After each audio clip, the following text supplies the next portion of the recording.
If you've been doing the inner work, reading the books, journaling, meditating, but still find yourself stuck in the same patterns, this is for you. I have spent years healing, but secretly I was really performing instead of embodying it. I was giving advice while still feeling. So I created this space because I realized emotional burnout wasn't a personal flaw, it was a pattern. Today, I'll walk you through the real reason self sabotage keeps happening and show you just how to break that cycle using my methods. There was a time where I was doing all of the work, but I still felt like I was doing the same patterns, meeting the same type of people, having the same type of disagreements and arguments, and still just feeling unfulfilled. I basically get triggered, shut down emotionally, even though I basically knew better and I knew that I had the tools to do it. But I realized I wasn't healed. I was high functioning and I was hurting. And that realization changed everything for me. I stopped looking for words to figure out how I felt, but I started feeling out, trying to figure out how can I get on the other side of this? How can I start to show up as this? I think we spend a lot of time on the figuring it out phase, the observing phase, but you really have to you have to have a process in place to get through from A to B. So for me, I wanted to work through something that was emotionally bothering me. So I'm one of those people who I overthink, right? So because I know I am an overthinker, and I feel like if you're in the right place, like you are aware of your thoughts, but you just don't know how to break that feeling of the loop that you're in, basically. So here's what I did.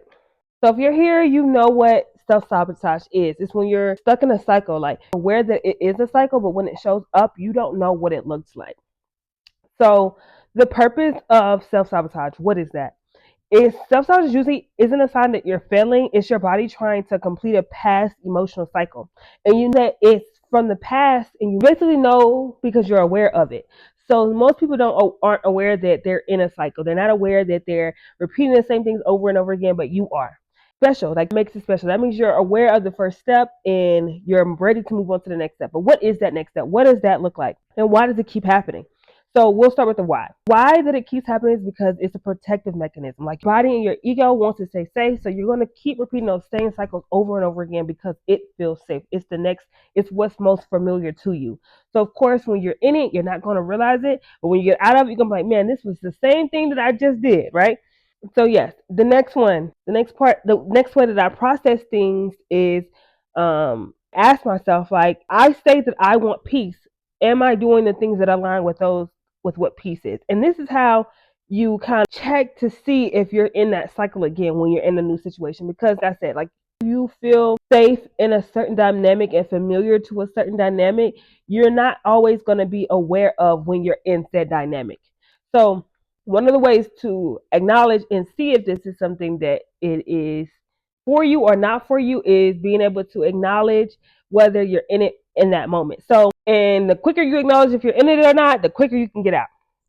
So, right, what I was saying, you say you want peace, but your nervous system is conditioned for the chaos, right? And that chaos is what feels most normal to you. And this creates because your mind wants something different, but your nervous system is used to something entirely different, it can create a misalignment between what you say you want and what your body believes is safe. And this is like missing piece. This is where we want to get more into alignment and figure out, is this for me or is this not for me? And the way to do that is every time you are in that situation, you can ask yourself a few questions like, is this me being the strong friend? Is this me being the overachiever? Or is this me actually showing up as my authentic self? Because every time you choose the latter or you choose like yourself, you're going to lose a little bit of your life force. And that life force part is part of your chakra, right? Solar plexus chakra. And that solar plexus chakra is what gives you your vitality, right? And when that is not being nurtured or not being, you're going to feel depressed. You're going to feel like you're not yourself. And this is another way that your body tells you that, okay, this is not for me. No, this is not something I like. This is not who I truly am. And a lot of people ask, this is completely off topic. A lot of people like, how do I know that I'm working my purpose? How do I know that I'm doing what I'm supposed to do? It's that. Like, if it brings you joy, let joy be your guide. Let joy be the thing that you use as your compass. So anyway, every time you abandon yourself, you maintain an identity, right? So in that identity, which we discussed, is the overachiever, the strong friend, and basically, essentially, what that means is you're either people pleasing or you're self-sacrificing. Either way, we're done with that. All right. You need to give your system a new baseline other than burnout. And openness starts when you become curious instead of critical. So instead of, dang, why did I do this again? Or dang, why do I keep doing this? And or attacking yourself, you need to, not that you need to, but we just have to start creating a space of curiosity for that part of ourselves rather than attacking ourselves. Because the idea is that we want to have compassion, right? And so one of the questions that you can ask is, what part of me is trying to protect me with this type of reaction? And that question can open the door to another question. That question can open the door to, okay, part of me in the past looking for or love, or part of me is craving what thing that I keep coming into the same type of pattern. One of the ways that I do this is before I make a decision, I kind of on it and I ask myself, like, what am I hoping to get out of this? What is my expectation? And if my expectation is a feeling versus like entire goal, like I see myself being in the future, like if it doesn't align with my highest self, then I'll let it go, because I know that the picture in my mind of what I desire is worth a lot. So I'm not going to sacrifice this little moment of love or attention to uh, the overall picture of what I'm building. Okay. And then transformation is the transformation piece of this, and this is where everything becomes full circle. Is you make the shift, and once you make that shift, you realize that you're no longer trying to fix yourself, and you start nurturing the version of you that you before in the past will be hypercritical of, right? So once you tap into the transformation piece, then we're able to start seeing the changes in your daily life. Once you can be more cognizant of the cycle that you're type more cognizant or aware of the cycle you're in, and you can either decide to continue or discontinue. And then once you discontinue, it's about having that compassion to know that you're able to handle what you're currently experiencing or lack thereof. So like me, if I notice that I'm in a cycle and I was about to attempt to go into a cycle again, I have to be very patient with myself. It's kind of like just like an extension of inner child healing. So you really have to mother yourself in that moment, and you have to be patient. And if you feel sad, let yourself experience that emotion. Let yourself process that. Take the time. Take the really hear yourself out. And if you need to give yourself a hug, but like take the time out to process that transformation. And then from then you can begin to make changes. So ask yourself, what does it look like when I get what I want through other means that support me rather than tear me down? And that other thing could look like finding a hobby that brings you happiness rather than trying to find happiness in shopping or buying the next new bag or something like that. So for me, those are shifts that I made.